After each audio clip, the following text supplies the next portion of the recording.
దయారసం. ఎందుకంటే ఆయన తలుచుకుంటూ వచ్చే ఏడుపు అంత కాదు. సరే, మొత్తానికి ఒక్కొక్క రసానికి ఒక్కొక్క అధిపతి ఉన్నారు. అందులో చూశారు, దేవతలకి, నవరసాలకి, గ్రహాలకి ఇన్నిటికి లింక్ ఉందని మనకు తెలియకుండా మాట్లాడతాం. ఒక్కొక్క గ్రహానికి ఒక్కొక్క దేవతకి లింక్ ఉంది. అంతా విజ్ఞానం చాలా విశేషం అనుకోండి. మొత్తానికి గ్రహ గణపతి కూడా ఈయనేగా, హాస్యరసానికి అధిపతి ఆయన. అందుకే శంభు కోపఘ్న శంభు హాస్యభూ. ఎప్పుడైనా వాళ్ళ భార్యాభర్తలు సీరియస్గా ఉంటేట గణపతి ఎదురుగా వచ్చి ఉంటాట, అప్పుడు వాళ్ళిద్దరికి నవ్వొచ్చి మూడు కామ్గా అయిపోతుంది అండి శివపార్వతులకి. అందుకే శంభు కోపఘ్న అని ఆయన గణపతి సహస్రంలో ఒక నామం. శివునికి ఏదైనా కోపం వస్తే ఈయన తొలగిస్తాట. శివుడికి ఎప్పుడు కోపం వస్తుంది? అధర్మం జరిగితేనే భగవంతుడికి కోపం వస్తుంది, లేకపోతే రాదు. ఆ కోపం వస్తుంది కనుక మనకు బాధ కలుగుతుందట. అందుకే బాధ పోవాలంటే ఆయన కోపానికి నమస్కారం పెట్టాలట. నమస్తే రుద్రమన్యవ ఉతోత ఇషభే నమః. అక్కడ వచ్చింది. ఆయన కోపం పోవాలంటే ఈయన దగ్గర ఉంటే చాలట, మొత్తం కోపం పోతుందట. తండ్రి కష్టపడి ఆఫీసులో పనిచేసి వస్తాడండి. ఆవిడేదో అడుగుతుంది, విసిగించుకో అంటాడు. పిల్లాడు నాన్న అని వస్తాడు. వాడు అంతా అలసట పోయి నాన్న అని ఎత్తేసుకుంటాడు. చూసారా? అందుకే శంభు కోపఘ్న శంభు హాస్యభూ. ఒకప్పుడు శంకర భగవత్పాదుల వారు భారతదేశంలో అనేక క్షేత్రములు చేస్తూ తిరుచునాపల్లి దగ్గర జంబుకేశ్వర క్షేత్రం ఉంది. అక్కడ శివుడు జలలింగం, అక్కడ అమ్మవారు అఖిలాండేశ్వరి. ఆవిడ దగ్గరకు వచ్చి చక్కగా అర్చన చేసి వెళ్ళిపోతున్నట్టు శంకర భగవత్పాదుల వారు. ఆ ఊరి వాళ్ళందరూ భగవత్పాదుల వారి దగ్గరకు వచ్చి నమస్కారం చేశారు. మిమ్మల్ని చూస్తూ ఉంటే దేవతలా కనబడుతున్నారు, మీకు ఒక చిన్న విన్నపం అండి. మీరు అమ్మవారిని ఆరాధన చేసి వెళ్ళారే, మాకు అమ్మ అంటే చాలా భక్తి, కానీ ఆవిడ ముఖం చాలా తీవ్రంగా రౌద్రంగా ఉంటుందండి. మాకు భయం వేస్తుంది అమ్మ ముందు నిలబడ్డానికి. ఏదైనా కొంచెం సౌమ్యమయ్యేటట్టు చేస్తారా అన్నారు. వెంటనే శంకర భగవత్పాదులు పెయింటింగ్ పట్టుకెళ్ళి దిద్దలేదండి. ఆయన చూశారు, ఓహో మీ కోరిక చాలా బాగుంది అని, ఉండండి చెప్తానని సరిగ్గా అమ్మవారి చూపుకి ఎదురుగా గణపతిని ప్రతిష్ఠ చేసేట. ఇప్పుడు చూడండి అన్నట్ట. అమ్మ కళ్ళల్లో పూర్తిగా వాత్సల్యం వచ్చి దయామయ్యిపోయింది రండి. ఒక్కసారి పిల్లాడిని ఎదురుగా పెట్టగానే ఎంత దయామూర్తి అయిపోయిందో. అందుకే ఆయన పట్టుకుంటే వాళ్ళిద్దరూ అలాగా లభిస్తున్నారు. ఇప్పటి వరకు గణపతిని శివ శక్తిమయంగా చూపించాం, విష్ణుమయంగా చూపించాం. ఇప్పుడు సూర్యమయంగా చూద్దాం.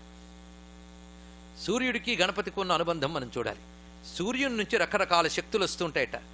ఇవన్నీ గణములే, వీటికి పది గణపతి. ఇంకా యోగశాస్త్రంలో ఏం చెప్తున్నాడంటే, మనం రోజుకి ఎన్ని శ్వాసలు తీసుకుంటామో లెక్క కట్టిచ్చేసింది యోగశాస్త్రం. తెలుసా? సూర్యోదయం నుంచి మళ్ళీ సూర్యోదయం వరకు 21,600 శ్వాసలు తీసుకుంటారు మనం.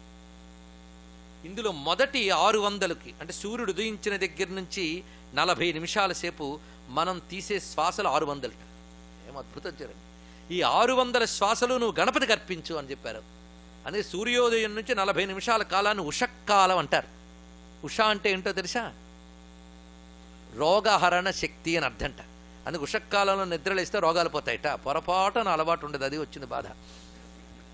ఆ సూర్యోదయం నుంచి 40 నిమిషాల సేపు మన ఊపిరి 600 ఉంటాయి మొత్తం శ్వాసలు. ఆ శ్వాసల కాలం మీరు గణపతి మంత్రము, గణపతి పూజో, గణపతి ధ్యానమో, గణపతి స్తోత్రమో చేయాలట. చేస్తే అది మూలాధార చక్రాన్ని యాక్టివేట్ చేస్తుంది. చూసారు ఎంత గొప్ప విషయం చెప్పాడు. అందుకే పొద్దున్న ఉదయించినప్పుడు సూర్యుడు ఏ రంగులో ఉంటాడు? ఎరుపు రెడ్. అందుకే గణపతి ఎర్రగా ఉంటాడట. వర్ణానాం ఆజ్యం లోహితం, మొదటి రంగు ఎరుపు అని చెప్పారండి. గణపతి ఎర్రనివాడు. అయితే తెల్లని గణపతి కూడా ఉంటాడు, అదొక తత్వం. కానీ గణపతి ప్రధానంగా ఎరుపు. అందుకే రక్తం లంబోదరం శూర్పకన్నకం రక్తవాససం రక్తగంధానులిప్తాంగం రక్తపుష్పై సుపూజితం అన్నారు. ఇక్కడ గణపతికి ఎర్రని వాడు గనక మనం ఎర్రని వస్త్రం ఇవ్వడం, ఎర్ర చందనంతో అలంకారం చేయడం, సింధూర పూత. హనుమంతుడికి ఎలా ఉంటుందో గణపతికి సింధూర పూతుందండి. దక్షిణం వైపు గణపతులు మాత్రం విగ్రహాలుగా ఉంటారు, కానీ నార్త్ వైపు వెళ్ళి చూడండి హనుమంతుడికి ఎలా పూసేస్తారో గణపతులకు అలాగే పూసి ఉంటాయి. మీరు మొత్తం చూడండి, కాశీ క్షేత్రంలో, మహారాష్ట్రలో ఎక్కడైనా ఇద్దరికి ఒకటేనండి. ఆయన తొండం ఈయన తోక అంతే. తొండం రాయుడు తోక రాయుడు ఇద్దరు ఒకటే. ఈ రహస్యం ఎవరికి తెలుస్తుందో తెలుసా? నేనేదో తెలివితేటలతో చెప్పాను కాదు, ఉపాసకుడికి తెలుస్తాయి ఈ రహస్యాలు. దేవత ఉపాసకుడికి అర్థమవుతుంది, ఉపన్యాసానికి అర్థం కాదు. తెలుసుకోండి, ఇక్కడ ఉపాసన కావాలి. ఆ ఉపాసకుడు ఎవరు అంటే ఇందులో ఏ దేవతను బాగా అర్థం చేసుకుని మిగిలిన వాళ్ళు అర్థమవుతారు. ఈ ఉపాసకుల్లో గొప్పవాడి త్యాగరాజ స్వామి వారండి. ఆయన ఈ రహస్యం చెప్పాడు. ఎక్కడ తెలుసా? శ్రీగణనాథం భజామ్యహం శ్రీకరం చింతితార్థ ఫలదమన కీర్తన ఉంది, వినుంటారు మీరు. అందులో రాస్తాడు, రంజిత నాటక రంగభూషణం సింజిత వరమణిమయ భూషణం ఆంజనేయావతారం గుణాకరం కుంజరముఖం త్యాగరాజవందితం శ్రీగణనాథం భజామ్యహం అన్నారు ఇక్కడ, ఆంజనేయావతారం అని. అందుకే గణపతి తత్వం హనుమత్తత్వం ఒక్కటే. ఎలాగైతే మనకి రామాయణంలో రామకార్యానికి విఘ్నాలు తొలగించి సిద్ధి చేసినవాడు హనుమంతుడు, సిద్ధికారకుడు విఘ్ననాశకుడు అంటే ఎవరండి? గణపతే. అందుకే ఆయన అంటేనే సిద్ధి గణపతి, వరసిద్ధి గణపతి, అవునా లేదా? అని భార్యల పేరేంటి? సిద్ధి బుద్ధి. అంతేనా? మీకు సిద్ధి బుద్ధి తెలిసి నేను మరికొందరు చెప్తాను చూడండి. పుష్టి తుష్టి అని ఇద్దరు భార్యలట ఆయనకి, క్షేముడు లాభుడు అని ఇద్దరు కొడుకులట. లక్ష్మీ గణపతి, లక్ష్మీదేవి ఆయన భార్యట. ఆవిడ పేరు వల్లభ అని మరొక పేరు కూడా ఉంది ఆవిడికి. ఏమిటండి ఇదేంటి కన్ఫ్యూజన్గా ఉందా? ఏమీ కన్ఫ్యూజన్ లేదు. ఇప్పుడు అయితే గణపతి బ్రహ్మచారి పెళ్ళైనవాడా? మరి ఇలా పూజించడం ఏంటంటే ఇది తెలియాలి. ఉపాసనలో శక్తి సహిత ఉపాసన అని ఒక పద్ధతి ఉంది, శక్తితో ఉపాసించడం అని. శక్తితో ఉపాసించినప్పుడు జాగ్రత్తగా చూడాలి. శక్తి అంటే ఏమిటి అనేది ఇందాక నేను ఇచ్చాను గట్టిగా పట్టుకునే వాళ్ళకి. ఇన్సెపరబుల్ అయినటువంటి శక్తిని భార్య అని అంటారు, అవునా లేదా? అలాగే గణపతి విఘ్ననాశకుడు, సిద్ధికారకుడు కదా. ఒక పని బాగా చెయ్యాలి అంటే ఆ పనికి కావలసినవి రెండు. ఆ పని ఎలా చేయాలనే నాలెడ్జ్, దాని తర్వాత రావలసింది సిద్ధి. అంతేగా కనుక కార్యానికి ఉండవలసినవి బుద్ధి సిద్ధి, ఈ రెండు ఉంటే విఘ్నాలు తొలగుతాయి. అందుకే కార్యానికి కావలసిన బుద్ధి, కార్యం వల్ల కావలసిన సిద్ధి రెండు ఇచ్చేవాడు ఆయన. సిద్ధే లేకపోతే కార్యం ఎవడైనా చేస్తాడండి? నువ్వు కష్టపడగానే రిజల్ట్ ఉండదండి అంటే ఒక్కడొస్తాడు ముందుకి. కనుక పనికి అసలు పవర్ ఏమిటి? సిద్ధి. అది కావాలంటే బుద్ధి, ఈ రెండు కావాల్సింది. అందుకే విఘ్ననాశకుడైన స్వామికి రెండు శక్తులు ఏమిటి? సిద్ధి బుద్ధి. ఇప్పుడు తెలుసుంటుంది పర్సన్స్ కావయ్యా, పర్సానిఫికేషన్స్ అని, ఎంబాడిమెంట్. ఇది ఇక్కడ అర్థం తెలుసుకోవాల్సింది. ఒకప్పుడు జర్మనీ నుంచి ఒక డాన్సర్ వచ్చారండి ఇండియాకి. ఆవిడ మన తాలూకా దేవతలు వాటిని అర్థం చేసుకుని నాట్యశాస్త్రంతో అన్వయిస్తూ రీసెర్చ్ చేస్తుంది ఆవిడ. ఆవిడ కొన్ని క్వశ్చన్స్ అడుగుదామని నా దగ్గరికి వచ్చారు. అప్పుడు నేను అన్నాను గాడ్స్ అంతా సింబాలిజం అన్నాను. ఆవిడ ఒక మాట చెప్పింది, నాకు కళ్ళు తిరిగాయి. It's not only symbolism, it's embodiment అన్నది, థియరీ ఆఫ్ ఎంబాడిమెంట్. ఇది గొప్పగా చెప్పించారండి. ఒక ఎనర్జీకి ఒక ఎంబాడిమెంట్, అది ఎంబాడిమెంట్ ఆఫ్ ఎనర్జీ. అలా రకరకాల శక్తులకి రకరకాల ఆకారాలే రకరకాల దేవతలు, ఇది తెలుసుకోవాలి. అందుకే సిద్ధి బుద్ధి ఇద్దరిట. గణపతికి ఇద్దరు కొడుకులు ఉన్నారు. ఎవరు వాళ్ళు? క్షేమ లాభ. క్షేముడు లాభుడు, డూడులు తీసేసేయండి. క్షేమం లాభం ఎవడికి అక్కర్లేదో చెప్పండి. ఇక్కడ లేనిది వస్తే లాభం, ఉన్నది పోకుండా ఉంటే క్షేమం. ఈ క్షేమం లాభం కావాలని ఎవడనుకోడో చూడండి. అందుకే కార్యం యొక్క సిద్ధి రెండు విధాలుగా ఉంటుంది, లాభము క్షేమము. అందుకే సిద్ధి బుద్ధి నుంచి వచ్చినవి క్షేమము లాభం, డిరైవ్డ్ ఫ్రమ్ హిమ్ అనమాట. క్షేమం లాభం. ఇప్పుడు చూస్తుంటే మనకు కావలసినవే అక్కడ దేవతలుగా ఉన్నారు. వాటినే మీరు ఉపాసిస్తే అదే మీకు లభిస్తుంది. ఇది మరొకటి. అలాగే గణపతికి మరొకిద్దరు భార్యలను కూడా చెప్పారు, పుష్టి తుష్టి. పుష్టి తుష్టి అంటే ఏమిటో చూద్దాం. స్వాహా స్వధా మతిర్మేధ శృతి శృతి అనుత్తమ. అక్కడ మనకు వస్తే తుష్టి పుష్టిర్మతి ధృతి, అక్కడ వస్తుంది మనకి పుష్టి తుష్టి. పుష్టి అంటే సమృద్ధిగా ఉండుట, సమృద్ధిగా ఉండాలి. ఏమంటే ధనం ఉందా? ఉంది కానీ పుష్టిగా లేదండి, అంతే. బలమా? ఉంది కానీ పుష్టిగా లేదండి, అంత పుష్టిగా ఉండాలి. ప్రతివాడికి తాపత్రయం, అన్ని పుష్టిగా ఉండాలి, సమృద్ధిగా. అప్పుడే తుష్టి. తుష్టి అంటే సంతోషం, సంతృప్తి. కొందరికి పుష్టున్న తుష్టుడు అదుగు దౌర్భాగ్యం, ఎంతున్నా ఎప్పుడూ కంప్లైంటే. కనుక పుష్టి ఒక్కడుంటే లాభం లేదు, తుష్టి కూడా ఉండాలి. ఎంత అద్భుతం అంటే చూపించాడు. అందుకు ఒక ఆయన అన్నాడు, హిందూ పురాణాలు నిజంగా జరిగితే అద్భుతం, కల్పితమై అయితే మహాద్భుతం అన్నాడు అండి. ఒకటే ఎలాగైనా ఇట్స్ నాలెడ్జ్, ఎంత గొప్ప. కనుక పుష్టి తుష్టి రెండు ఆయన భార్యలు. ఇప్పుడు తెలిసిందా? అందుకే గణపతిని ఎప్పుడు మనం పేలగా ఊహించడం, పుష్టిగానే ఉంటాడు మహానుభావుడు. అందుకే గణపతి అంటేనే పుష్టిదేవుడు, తుష్టిదేవుడు, అది తెలుసుకోవాల్సింది. పుష్టిపతి. పుష్టులు ఎన్ని వెరైటీసో తెలుసా మీకు? పుష్టానాంపతయే నమః రుద్రంలో వస్తుంది. పుష్టులు ఎన్నో చెప్తున్నాడు. ధన పుష్టి వింటూ ఉంటేనే బాగుంటాయండి. ధాన్య పుష్టి, తర్వాత ఐశ్వర్య పుష్టి, అష్టసిద్ధి పుష్టి, గృహక్షేత్ర ఆరామ పుష్టి, ఇలా రకరకాల పుష్టులు ఉన్నాయట. శరీర పుష్టి. అంతేకాదు గణపతి బలానికి దేవత. ఇక్కడ హైరంబోపనిషత్తునికి ఉపనిషత్తు, అందులో శివుడు పార్వతితో చెప్తాడు, నీ కొడుకు సామాన్యుడు కాడు, సహా బలినాం అగ్రగణ్య అన్నాడు. ఇక్కడ బలవంతుల్లో చాలా గొప్పవాడు. అందుకే గొప్ప బలాన్ని గజబలంతో పోలుస్తాం. ఇప్పుడు హార్స్ పవర్ ఇవేలాగో పూర్వం గజబలమును అనేవారు, తెలుసా మీకు? మన భీముడికి నాగాయుధబలుడు అని పేరు.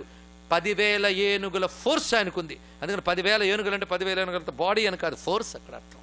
కానీ గణపతి ఆ ఫోర్స్కి దేవత, అందుకే గజవదనం, అది ఫోర్స్. గణపతి అంటే బలానికి దేవత. అంతేకాదు గజం ఐశ్వర్యానికి కూడా దేవత. తెలుసో లేదో మీకు, కేరళలో ఆలయాల్లో ఏనుగులు ఎక్కువ ఉంటూ ఉంటాయి. ఒకవేళ ఏనుగు మరణించితే ఆ ఏనుగు చర్మం తీసి ఒలిచి ఆ లోపల గడ్డి పెట్టి పెడతారు. బతుకున్న ఏనుగుని అలా చేయరండి. అవి ఇంటి దగ్గర అలంకరిస్తారు, దంతాలు కూడా అలంకరిస్తారు. అంతేకాదు లక్ష్మీదేవికి అటు ఇటు ఏనుగులు ఉంటే ఐశ్వర్యం అంటారు. కనుక ఏనుగు ఐశ్వర్యానికి అధిదేవత, ఇది ఒక అర్థం. ఇందాక గణపతి కుండలినికి అధిపతి అని చెప్పాం కదా, సాధన చేయగా కుండలిని శక్తి లేస్తుందిట. ఇది తీరేనండి. ఇప్పుడు అందరూ అప్పుడు లేచిపోయినట్టు ఫీల్ అయినా పర్వాలేదు, తర్వాత ఎలుగు కాసేపు ఎలుగులేస్తాం. కానీ కుండలిని జాగరణ అంటే చిన్న విషయం కాదు. కుండలిని జాగరణ జరిగితే ఒక్కొక్క చక్రం దాటుకుంటూ వెళుతుంది. ఇది 2 చక్రాలకు ముడి ఉంటుందిట. ఒక 2 చక్రాలు తెగ్గానే బ్రహ్మగ్రంథి విభేదిని, విష్ణుగ్రంథి విభేదిని, రుద్రగ్రంథి విభేదిని. చూశారు ఇక్కడ. కనుక మూలాధారంలో ఉన్న గణపతి పైకలా ప్రాకుతూ వెళుతూ ఉన్నది శక్తి అక్కడి నుంచి లేచి. ఇది ఒక తీగలా ఉందిట పైకి. తీగ పైకి జాగ్రత్తగా వెళ్ళాలి అంటే క్రింద కుదురు గట్టిగా ఉండాలి, అవునా లేదా? కుదురు గట్టిగా లేకపోతే తీగ పడిపోతూ ఉంటుంది. అందుకు కుదురు బాగుండాలండి. కొందరు కుదురుగా కూర్చో అంటూ ఉంటాం. కుదురుగా ఉంటేనే ఏదైనా, కుదురుగా లేకుండా అటు ఇటు అయిపోతుంటే వాడికి ఏ నాలెడ్జ్ రాదు. కనుక ముందు నీకు స్టెబిలిటీ కావాలి, కుదురు కావాలి. కుదురు ఎంత అందమైన తెలుగు మాట అండి. గణపతి కుదురు దేవుడు. అన్నీ కుదిరేయండి అంటాం. అన్నీ కుదిరేయంటే విఘ్నాలన్నీ తొలగి అన్నీ కుదిరేయండి. కుదురు దేవుడు ఆయన జాగ్రత్తగా పట్టుకుంటేనే పైకాగా వెళ్ళగలవండి. అది గణపతి కుదురు దేవుడు. అమ్మవారి శక్తి మూలాధారంలో కుదురుగా కూర్చుంటే గణపతి. అక్కడ లేచింది, లేచి పాకి వెళ్తోందిట. పాము పాకినట్టు పాకుతోంది. జాగ్రత్తగా వినండి. పాకినప్పుడు 6 చక్రాల మించి దాటిందే లేదా? మూలాధార, స్వాధిష్టాన, మణిపూర, అనాహత, విశుద్ధ, ఆజ్ఞ, 6 చక్రాల నుంచి దాటింది. ఇక్కడున్న శివశక్తులు, ఈ క్రిందికి దిగిన శివశక్తుల రూపం మూలాధారం దగ్గర గణపతి. అది పైకి పాకుతూ పాములా వెళ్తుంది. పాములా వెళ్తుందంటే అప్పుడే 2వ అబ్బాయి గుర్తు రావాలి. వాడు సర్పరూపుడు. ఎన్ని చక్రాల మించి పాకాడు? 6 ముఖాలు వాడు. ఇప్పుడు చూడండి, పాకి పైకి వెళ్ళాడా? వెళ్ళగానే వాళ్ళ శక్తిగా పైకి వచ్చింది. ఇద్దరు కలిసి ఎత్తుకుని ఒళ్ళో పెట్టుకున్నట్ట. సహస్రారంలో కైలాసంలో శివపార్వతులు ఆ పాకి వచ్చిన పాము కుర్రాన్ని ఒళ్ళో పెట్టుకున్నారు. వాడు సుబ్రహ్మణ్యుడు. కనుక మూలాధారం గణపతి, పాకి వెళ్లే కుండల్ని సుబ్రహ్మణ్యుడు, సహస్రారంలో పార్వతీ పరమేశ్వరులు. మొత్తం ఫ్యామిలీ మనలో ఉంది. ఇప్పుడు మీరు ఆలోచించండి.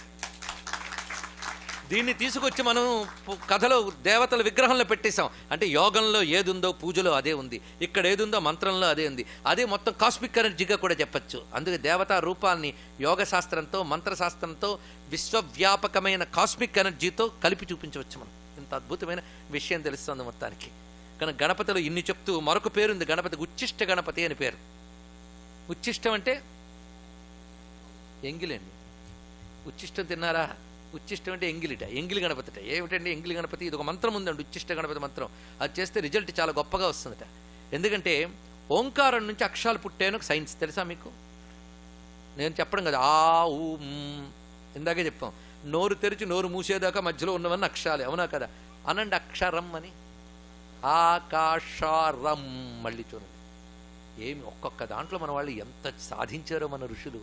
అందుకే ఇండియన్ నాలెడ్జ్ అంతటిని కూడా కేవలం రిలీజియన్ పక్కకు తోసేసి భారతీయులు వాళ్ళని వాళ్ళు మోసం చేసుకుంటున్నారు. 60 ఏళ్లే దుర్మార్గం మనకు పట్టింది. ఇప్పుడైనా మంచి రోజులు వస్తాయేమో ఆలోచిద్దాం. మీకు ఇంకా తెలియాలంటే మైఖేల్ డానినో అని ఒక ఆయన Indian culture and India's future అని పుస్తకం రాశాడు. అది మీరు చదివి మీ పిల్లలకి ఇవ్వండి అమ్మా. What is India, what is Hinduism అని తెలుస్తుంది. అక్షరం చూడండి, అది కూడా సరిగ్గా అందులోనే మొత్తం దాగి ఉంది. నోరు తెరిచి నోరు మూసే వరకు పలికేవన్నీ అక్షరాలు. అక్షరాలన్నీ గణములు, అవునా కదా? ఈ అక్షరాలు పట్టుకొస్తేనే మీకు అన్నీ కూడాను కదులుతాయి. ఈ అక్షరాలతోనే పుస్తకాలు, కావ్యాలు, గ్రంథాలు, పాటలు, మాటలు అన్నీ వచ్చాయా? కానీ అక్షరములే మెయిన్. ఎన్ని మాటలని 50. ఈ 50 అక్షర గణములు అంటామండి. అక్షర గణములకు పతెవడు ఓం. ఇది మొత్తం అక్షరాలు అన్నీ కలిపితే గణపతిట. అందుకే మీరు ఆ ఈలు దేవనాగరిలు ఎప్పుడైనా చూసారా? దేవనాగరి లిపి. దేవనాగరి లిపి అంటే హిందీ స్క్రిప్ట్ అమ్మ.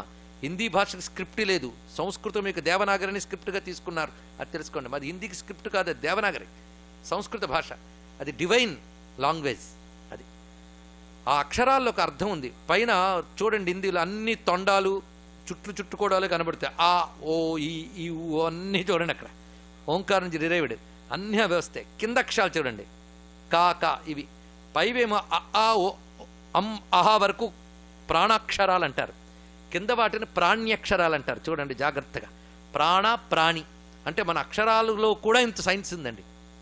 ఏ తర్వాత బి ఎందుకు పెట్టారో నాకు తెలియదు, కానీ ఆ తర్వాత ఈ ఎందుకు పెట్టారో నేను చెప్పగలను. నేను చెప్పగలనంటే మన ఋషులు చెప్పారు, అది చదివేం కనుక. అ ఆ ఇ ఉ ఏ ఓ ఔ అం అహ ఇది ప్రాణాక్షరాలు. అంటే ఇవి ఎవడైనా అనగలట, మూగవాడు కూడా ఏ అని వాడు అంటట. ఇవి తగలకపోతే కిందవి పలకలే అంట. ఇక్కు ఇచ్చి ఇట్టు ఉత్తు అంటే ఎవడు మాట్లాడు. ఇక్కికి ఆ కలిస్తే కా, ఈ కలిస్తే కీ, కా గుడిస్తే కీ, కా గుడి దీర్ఘం ఇస్తే కీ. గుర్తుందా చిన్నప్పుడు ఎప్పుడు చదివినట్టు? అదే అనమాట. కనుక ప్రాణాక్షరాలు కలిస్తేనే కింద వాటికి లైఫ్ గనక ఇవి ప్రాణ్యక్షరములు, ప్రాణాక్షరాలు. కనుక పైవన్నీ ఆ తొండము అవి చుట్టుకున్నట్టుగా ప్రాణాక్షరాల్లో ఉన్నాయటండి. క్రింద ఇక్కడి నుంచి పాదం వరకు, కా నుంచి హా వరకు నక్షములన్నీ ఉన్నాయట. ఈ రెండు కలిపితే అక్షరాలన్నీ గణపతి రూపం అంటే ఇది చూసారా. అందుకే చిన్నపిల్లలను గణపతిని పూజించమంటారు, ఎందుకంటే అక్షర జ్ఞానం ఆయన వస్తుందిట. అక్షరాలు పలికేటప్పుడు ఎక్కడి నుంచి మాట్లాడతామండి? నోట్లోంచే కదా. నోట్లోంచి బయటకు వచ్చే వెంగిల ఉన్నా కదా. కనుక అక్షరములన్నిటికీ పతి గనక అక్షరములు నోట్లోంచి పలుకుతాం కనుక ఉచ్చిష్ట గణపతి, ఇది అర్థం ఇక్కడ. కావ్యకంఠ వాసిష్ఠ గణపతి ముని అనే మహాత్ముడు హేరంబ ఉపస్థానం అనే గ్రంథం రచించాడు. అందులో మాట చెప్తారు, జిహ్వాస్థలం నాథ విగాహ్యమానం తామాహురుచ్చిష్టమిహచ్చలోక్త్యా, ఇది అర్థం. ఎలక ఎప్పుడైనా చూశారు మీరు? గణపతి వాహనం ఇది. మరి ఇందాక సింహం అని చెప్పాను అంటే గణపతి ఎన్నో రూపాలు. ఎలక మీద కూడా ఉంటాడు. మూషికం, మూషికం అని ఎందుకు వచ్చిందో తెలుసా? ముషస్తేయే అనే ధాతువు నుంచి వచ్చాను. మూషికం అంటే దొంగ అని అర్థం. అసలు ప్రధానంగా దొంగలను కూడా మూషికం అని పిలవచ్చుట. ఎందుకంటే మీ ఇంట్లో ఎలక ఉంటుంది కానీ కనబడదు, కానీ ఉందని ఎలా తెలుస్తుంది? పెట్టిన వస్తువు మాయమైపోతూ ఉంటే. అదేం చేస్తుందంటేట, ఎక్కడో కలుగులో ఉంటుందిట, బయటకు వస్తుంది, కావలసిన పదార్థాలు లాక్కుపోయి తింటూ కలుగులోకి వెళ్ళి తింటుందిట. మనం హృదయంలో జీవుడనే ఎలకున్నట్ట. వీడు ప్రపంచమనే గదిలోకి వస్తాట, విషయాలనే వస్తువులు తీసుకుని లోపలికి వెళ్ళి ఆనందమో దుఃఖమో అనుభవిస్తూ ఉంటాట. అర్థమైందా? కనుక మన జీవుడే పెద్ద ఎలక. సుఖదుఖాలు ఎక్కడ అనుభవిస్తున్నాం? బయట కాదు, లోపల. కానీ సుఖదుఖాలకు కారణమైన వస్తువులు ఎక్కడున్నాయి? బయట. కానీ బయట నుంచి తెచ్చుకొని లోపలికి లాక్కొచ్చి సుఖదుఖాలు అనుభవిస్తూ కనబడకుండా కూర్చున్నాడు వాడు మూషికంగాడు. వాడి ఎవడి కంట్రోల్లో ఉన్నాడు? ఆ ఎలక మీద కూర్చుని. ఎలక మీద ఏనుగండి, ఎంత బాగుందో. అందుకే ఇది చాలా అల్పజీవి అయిన మహాత్ముడు. అందుకు అల్పుడైన జీవుణ్ణి అధిష్ఠించిన ఈశ్వరుడే ఎలక మీద కూర్చుని గణపతి. తెలిసిందా? ఇది ఒక అర్థం. ఇంకొక అర్థం ఇందాక దానికి మళ్ళీ వద్దాం. అక్షరాలన్నీ ఎంగిలి అని చెప్పాం కదా. ఇప్పుడు అచ్చం అక్షరాలను దేనిలోంచి పలుకుతున్నాం మనం? నోట్లోంచి. నోట్లో అక్షరాలను దేని మించి వస్తున్నాయి? నాలిక మించి కదా. ఈ నాలికను చూడండి, అచ్చం కలుగులోని ఎలకలా కదులుతూ ఉంటుంది. అక్షరాలు పలికేటప్పుడు ఎంత స్పీడో ఇటు ఇటు కలుగుతుంది, కలుగులో ఉన్న ఎలకలాగా. కనుక కలుగులో ఉన్న ఎలకలాగా నాలికుంటే ఎలక లాంటి నాలిక మీద అక్షరాల దేవుడైన గణపతి తిరుగుతున్నాడు. ఇదే ఉచ్చిష్ట గణపతి అనే మాట ఉన్నాం. ఇలా గణపతి గురించి చెప్తుంటే ఒకటా ఎన్ని తత్వములు బయటపడుతూ ఉంటాయో గణపతికి. కనుక భార్యలంటే ఏమిటో అర్థమైంది కదా. లక్ష్మి అంటే ఐశ్వర్యం. ఆయన లక్ష్మి అంది. సృష్టిలో ఎవరి లక్ష్మి వాడికి ఉందండి. యాదేవి సర్వభూతేషు లక్ష్మీ రూపేణ సంస్థిత. నమస్తస్యై నమస్తస్యై నమస్తస్యై నమో నమః. లక్ష్మి అంటే లక్షణ శక్తి లక్ష్మి. ఎవరి లక్షణం వాళ్ళకి లక్ష్మి. సూర్యుడికి కాంతి లక్ష్మి, అగ్నికి వేడిమి లక్ష్మి, సంగీతకారుడికి సంగీతం లక్ష్మి. దానివల్లే కదా వాడికి ఐశ్వర్యం. ఇక్కడ ఉన్న వాళ్ళకి ఒక ఇంజనీరింగ్ టెక్నాలజీ వాడి లక్ష్మి. దేనివల్ల మనం గుర్తింపబడుతున్నామో అది లక్ష్మి. అలాగే గణపతి యొక్క శక్తి లక్ష్మి. ఆ లక్ష్మి ఏంటో తెలుసా? సిద్ధలక్ష్మి. ఆయనగా సిద్ధి. గణపతే విష్ణువు అయితే లక్ష్మి సిద్ధలక్ష్మి అవుదా? ఆలోచించండి ఇక్కడ. ఇది గ్రహించవలసిన మరొక విజ్ఞానం. అందుకే గణపతి సర్వదేవతాత్మకుడు. ఇది తెలుసుకోవలసినది. సర్వదేవ గణపతి. ఇది గణపతి, వినాయక, విఘ్నేశ్వర, హేరంబ, వక్రతుండ, ఏకదంత. ఏకదంత ఏమిటో? ఒక్క దంతం అండి ఆయనకి. ఎందుకంటే భారతం అంతా రాసేట మహానుభావుడు ఒక దంతంతో. భారతం కాదు, పురాణాలన్నీ రాశాడు. వేదవ్యాసుడికి కృష్ణుడు బాధ్యత పెట్టాడు. కలియుగం రాబోతోంది, అల్పాయువులు, వేదం వ్యాసం చేయు, ఇంకా గ్రంథాలు రాయన్నట్ట. రాద్దామని కూర్చున్నట్ట, ఒక్కటి రాలేదండి. ఎంత జీనియస్సే, ఏమిటి రావట్లేదు అనుకున్నట్ట. ధ్యానంలో బ్రహ్మలోకానికి వెళ్ళట. ఎందుకంటే వేదాలన్నీ బ్రహ్మ నుంచి వచ్చాయి కదా. స్వామి నాకేమిటో ఎన్నో తెలుసు కానీ ఇప్పుడు రాద్దామంటే ఒక్కడి ముందుకు రావట్లేదు అన్నాడు. నాకు మొట్టమొదటి ఇలాంటిది అడ్డొచ్చింది అయ్యా, నీకు మంత్రోపదేశం చేస్తాను చేయని ఏకాక్షర గణపతి మంత్రం ఉపదేశించట ఆయన. అది జపించగానే గణపతి అనుగ్రహించి నేను నీకు స్ఫురింపజేస్తా, నీ నుంచి వచ్చిందంతా నేను రాసి పెడతా అన్నట్టు. సరే రా కూర్చోని. మొత్తం పురాణములు, భారతము అంతా కూడా గణపతి చేతి మీద రచింపబడింది.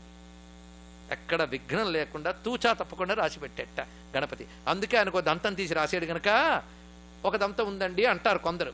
కాదండి, యుద్ధం చేసేటప్పుడు దంతం తీసి విసిరిసేట. ఎన్ని దంతాలు ఉన్నాయి? ఒకటే తీసి విసిరితే ఏదో ఒకటే నిజం అవ్వాలి.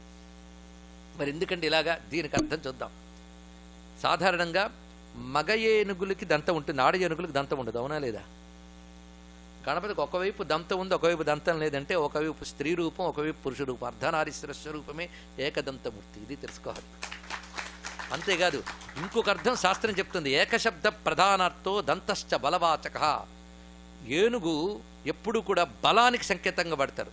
దంతం అంటే బలమైనది అని అర్థంట. మనకి దంతములు అంటాం. ఎందుకు ఆ పేరు వచ్చిందో తెలుసా? తేలిగ్గా పగిలిపోకుండా ఉన్నది ఇది ఒక్కటేనండి. పెద్దయ్యకేమో అవుతాయి, పక్కన పెడదాం. కానీ ఇవి గట్టిగా ఉంటేనే కదా తినగలం, నవలగలం. కనుక వీడికి దంతములని పేరు వచ్చింది. గట్టివైన ఎనుముకలు అని అర్థం. దంతం అంటే స్ట్రాంగ్ అని అర్థం. ఏక అంటే ప్రధానం అని అర్థంట. ఏక అంటే ఒక్కడని కాదు, వాడొక్కడేనండి అంటే అర్థం ఏంటి? ఈజ్ ద ఓన్లీ పర్సన్ అంటే అర్థం ఏంటండి? Is the main person, is the important person, unique person అర్థం. కానీ ఏక అంటే యునిక్, దంత అంటే బలం. ఏక దంత అంటే అసమానమైన బలము కలవాడు. ఇది అర్థం అంటే ఏకదంత శబ్దానికి అర్థం. వక్రతుండకి 2 అర్థాలు చెప్పినట్టు ఏకదంతకి చెప్పుకున్నాం, గణపతికి చెప్పుకున్నాం, విఘ్ననాయకుడు చెప్పాం, వినాయకుడు చెప్పాం, హేరంబజ అయ్యే కదా. ఇంకేదైనా చెప్తే మళ్ళీ చెప్తాడేమో అయ్యే అని పిట్టి చాలా మంచిది. సరే, మొత్తానికి మహాగణపతిని తలంచుకోగానే మనకి వేద పురాణ ఇతిహాసాల్లో కనబడినటువంటి అనేక గణపతుల తత్వాలు, మూర్తులు, రూపాలు అన్నీ దర్శనమిచ్చాయి. అందుకే గుంపులో ఒకళ్ళ ఉండడు గణపతి, గుంపులకు నాయకుడిగా ఉంటాడట. అందుకే గణముల్లో గణపతివి నువ్వయ్యా. కనిపిస్తున్న దేవగణముల్లో గణపతివి, అలాగే మంత్రగణములకి పతివి, యజ్ఞగణములకు పతివి. మంత్రగణములకి బ్రహ్మణములు అంటారు, మంత్రగణములకు కవులు అంటారు, యజ్ఞములకు బ్రహ్మణములు అంటారు, దేవతలకి గణములని పేరు. అందుకే గణానాంత్వా గణపతి గుం హవామిహే కవిం కవీనాముపమశ్రవస్తమం జ్యేష్ఠరాజం బ్రహ్మణాం బ్రహ్మణస్పత ఆనశృణ్వన్నూతిభిస్సీద సాధనం. మొట్టమొదటి చెప్పినవేమో గణములు, రెండవ చెప్పినవి కవులు అంటే వేదమంత్రములు, థాట్స్, ఆలోచనలు. మనపరంగా చెప్తే ఇంద్రియములు మొట్టమొదట, మూడవది కర్మలు. 3 ఉంటాయి మనకి, ఇంద్రియములు, ఆలోచనలు, కర్మలు. వాటి ముగ్గురు పతి. అక్కడ చూస్తే దేవతలు, మంత్రములు, యజ్ఞ, కర్మలు, ఈ 3 కలిపితే కదా యజ్ఞము. ఆ యజ్ఞం జరిగే చోటుని సదనము అంటారు, అవునా లేదా? మనం కొందరు ఇళ్లకు పేరు పెడుతుంటారు, లక్ష్మీ సదనం, గౌరీ సదనం అని. సదనం అంటే యజ్ఞము జరుగు చోటు. కానీ ఊరికనే కొంపలు కట్టుకుని సదనం అని పెడితే లాభం లేదండి. ఆ సదనంలో యజ్ఞం జరిగితేనే సదనం, లేకపోతే కొంప అని పెట్టుకోవచ్చు. దేవయజ్ఞం, పితృయజ్ఞం జరిగే ఇల్లే ఇల్లు, మనం తిని పడుకునే ఇల్లు ఇల్లు కాదు. తెలుసుకోండి, నిత్యం దేవయజ్ఞం, పితృయజ్ఞం జరగాలి ఇళ్లలో. అతిథి యజ్ఞం ఇవన్నీ జరిగితేనే ఇల్లు అనంట. మేము ఎక్కడైతే యజ్ఞం చేస్తున్నామో ఆ చోటుకు నువ్వు రావయ్యా గణపతి, అది ఇక్కడ అర్థం. నువ్వు రావడం వల్ల యజ్ఞానికి వచ్చే గణములు, యజ్ఞంలో వాడే మంత్రాలు, యజ్ఞంలో మేము చేసే కర్మలు, వీటన్నిటికీ నువ్వు ప్రభువు గనక ఈ 3 సరిగ్గా జరిగేటట్టు నువ్వు చెయ్యగలవు. రా. ఎలా రావాలి? ఒక్కడవే కాదు సుమా, ఊతిభిహి, నీ సమస్త శక్తులతో రా ఇక్కడికి. సపరివార సశక్తిభిహి అని అంటామే, సమస్త శక్తులతో రా. నువ్వు ఉపమశ్రవస్తమం, ఉపమశ్రవం అంటే ఆహారము అని అర్థంట. తమం అన్నములు కలిగిన వాడిలో గొప్పవాడివు నువ్వు, ఇది అర్థం. ఉపమా అంటే కంపారిజన్ అండి. ఎవరినైనా మనం పోల్చేటప్పుడు, ఒక క్రికెట్ ఆడుతుంటే టెండూల్కర్లో ఆడు అంటాం, వాడప్పుడు మనకి ఆదర్శం. ఇలా ప్రతి దాంట్లో ఒకరిని కంపేర్ చేస్తూ వెళ్తూ ఉంటాం కదా. అలాగ పోల్చదగిన వాళ్ళంటే గొప్పవాళ్ళు. ఆ గొప్ప వాళ్ళలోకెల్లా గొప్పవాడవు నువ్వు. తమం అనేది సూపర్లేటివ్ డిగ్రీ. ఉపమశ్రవస్తమం, పాపులర్గా ఎవరైతే పేరు పొంది ఉన్నారో వాళ్ళందరికంటే నువ్వు పాపులర్, నువ్వు గొప్పవాడివయ్యా, అది దీని యొక్క అర్థం. అది గణపతి శ్రేష్ఠత్వం. నువ్వే ముందు పూజింపబడాలి. జ్యేష్ఠ రాజం బ్రహ్మణాం బ్రహ్మణస్పత ఆ నహ శృణ్వన్, మా మొరలు విని, ఆసీద, సీద అంటే ప్రసీద, ఆసీద, అలా రావయ్యా, రా, వచ్చి మమ్మల్ని